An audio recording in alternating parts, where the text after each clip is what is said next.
You want two cats to get along, but right now they're acting like sworn enemies sharing a zip code. One's hissing like a tiny dragon, the other's staring like a silent hitman, and you're stuck in the middle thinking, did I just adopt a roommate rivalry? Most cat hate isn't hate, it's fear, confusion, and territory panic. The good news? If you introduce them the right way, you can turn that tension into tolerance and sometimes even friendship. The real reason they're fighting. Cats don't meet and greet like dogs. They read the world through scent, routine, and safe spaces. So when a new cat shows up, the resident cat doesn't think, cool, a buddy.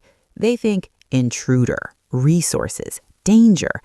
And the new cat, they're not being difficult. They're overwhelmed, trying to survive in unfamiliar territory that already smells like someone else. If you remember one thing, you're not forcing friendship, you're building safety. The one mistake that ruins everything fast. The fastest way to make two cats enemies is a forced face-to-face meeting too early. Even if they don't fully fight, one bad, scary moment can lock in a negative association. New cat equals stress. Other cat equals threat. Same room equals danger. So the goal early on is simple. Make every interaction feel calm, controlled, and positive, even if it's tiny. Give them separate worlds. Start by giving the new cat their own space. One room with food and water, litter box, a cozy hiding spot, a scratching surface, a bed or blanket. This isn't punishment, this is security. Meanwhile, your resident cat gets the rest of the home so they don't feel like they're being replaced. If you try to rush this part, you don't speed up friendship, you speed up fear. Scent is the handshake cats actually trust. Before they share a space, let them meet through smell. Swap scents like this. Take a soft cloth and gently rub one cat's cheeks where scent glands are. Rub the other cat with a different cloth, then place each cloth in the other cat's area. You're basically sending a message that says, this smell belongs here. This is normal. You can also swap bedding for short periods. If either cat reacts strongly, hissing, growling, avoiding the item, don't panic. That's information. Slow down and repeat until they're more neutral. Feed peace into the situation. Want a powerful trick?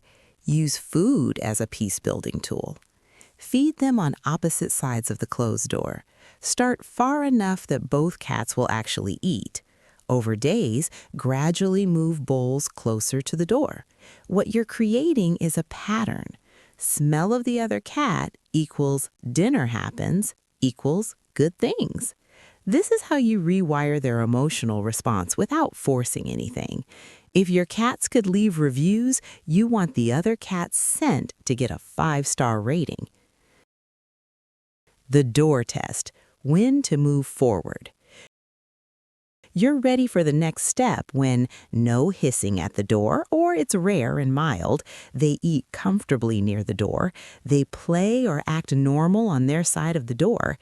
If they still slam into the door, yowl, or camp outside like a security guard, you're not late. You're simply not ready yet. That's okay. First visual contact. Safe, short, and boring. When scent and door feeding are going well, allow them to see each other briefly. You can do this with a cracked door, a baby gate, or any setup that prevents a sudden chase. The goal is not a dramatic meeting. You want it to be almost disappointing. Start small, 10 to 30 seconds, end it before they escalate. Pair it with treats or a favorite wet food. If one cat stares hard, tail flicking, body stiff, that's tension building. Don't wait and see. End the session calmly and try again later. One of the biggest secrets here, your best sessions are the ones that end while things are still okay. The power move, play therapy. Cats bond through shared hunt energy. Use a wand toy or laser pointer carefully so they can both participate at a distance. Rules for this: keep them far apart at first, let them both win sometimes, catch a toy, get a treat, stop before anyone gets overstimulated. You're teaching them, when you're around, fun happens. This is where many cats flip the script from rivals to roommates, because play lowers the emotional temperature fast. First time in the same room. Don't make it a big moment. When they can look at each other through a barrier with minimal drama, you can try supervised time in the same room. Keep it short and controlled. Start after they've eaten, less cranky, more relaxed. Provide multiple escape routes in vertical spaces, chairs, cat trees. Toss treats away from each other so nobody feels pressured.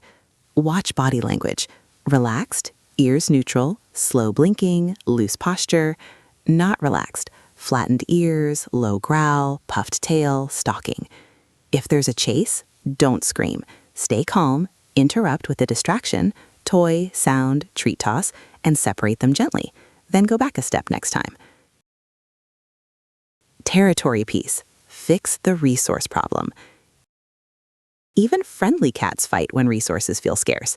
The easiest way to reduce conflict is to make the house feel abundant. Use the golden rule. Litter boxes, number of cats +1, food bowls, separate stations, water, multiple spots. Some cats love fountains. Beds and hideouts, more than you think you need. Scratching posts, at least one in key areas. This matters because cats don't argue like humans. They compete silently with blocking, staring, and ambushing. If you remove the competition, you remove the trigger. What to do if one cat keeps bullying the other? Sometimes one cat becomes the chaser and the other becomes the runner. That's a cycle you must interrupt because it teaches fear. Do this. Increase play sessions for the chaser, burn energy daily, add more hiding spots and vertical escapes for the runner, separate them when you're not home until things improve, reward calm behavior around each other, treats for chill, not for chaos. Don't punish the bully cat. Punishment adds stress, and stressed cats bully more. Instead, redirect and manage. You're shaping behavior, not settling a courtroom case. How long does it take? This is where most people get discouraged, so let's say it clearly. Some cats adjust in a few days. Many take a few weeks. Some take a few months. That's not failure. That's personality, history, and confidence level. If your cats had a timeline, it wouldn't be based on your excitement. It would be based on when they feel safe. When to slow down immediately. Stop and step back if you see repeated lunging at the barrier, prolonged growling or yowling, one cat refusing to eat because the other is nearby, hiding all day, bathroom issues, or sudden aggression. Those are stress signals, not attitude. If things feel intense, slow the plan down and consider help from a vet or a certified cat behaviorist, especially if there are injuries or extreme fear. The moment it clicks. One day you'll notice something small.